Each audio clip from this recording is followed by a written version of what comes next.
பாரதம் இந்த ஒரு 1000 வருஷத்துக்கு முன்னாடி ஒரு பாரதம் இருக்கு பாத்தீங்களா, பயங்கர பிரம்மாண்டமான பாரதம்.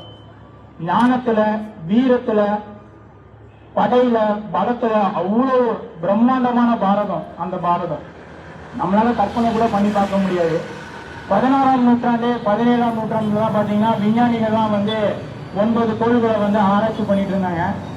ஆனா நம்ம கோயில பாத்தீங்கன்னா நவகிரகங்கள் இருக்கும். அதெல்லாம் எந்த 1000 வருஷத்துக்கு முன்னாடி நம்ம முன்னோர்கள் கண்டுபிடிச்சாங்கன்னு நமக்கு தெரியாது. அதை தாண்டி பாத்தீங்கன்னா ஒவ்வொரு நவகிரகத்திலையும் பாத்தீங்கன்னா ஒரு வண்ண நிற துணியும் கட்டியிருப்பாங்க. நீல நிறம், வெண்மை நிறம், மஞ்சள் நிறம், சிகப்பு நிறம்ட்டு. அதெல்லாம் அந்த கோயில்களோட நிறம். அதை தாண்டி அந்த கோயில்களுக்குன்னு ஒரு குணம் இருக்கும். அதையும் நம்ம முன்னோர்கள் கண்டுபிடிச்சாங்க. அது எல்லாமே பாத்தீங்கன்னா அந்த ஆன்மீகம், ஆன்ம ஞானத்துல தான் கண்டுபிடிச்சாங்க. அப்பேற்பட்ட ஞானிகள் நம்ம முன்னோர்கள்.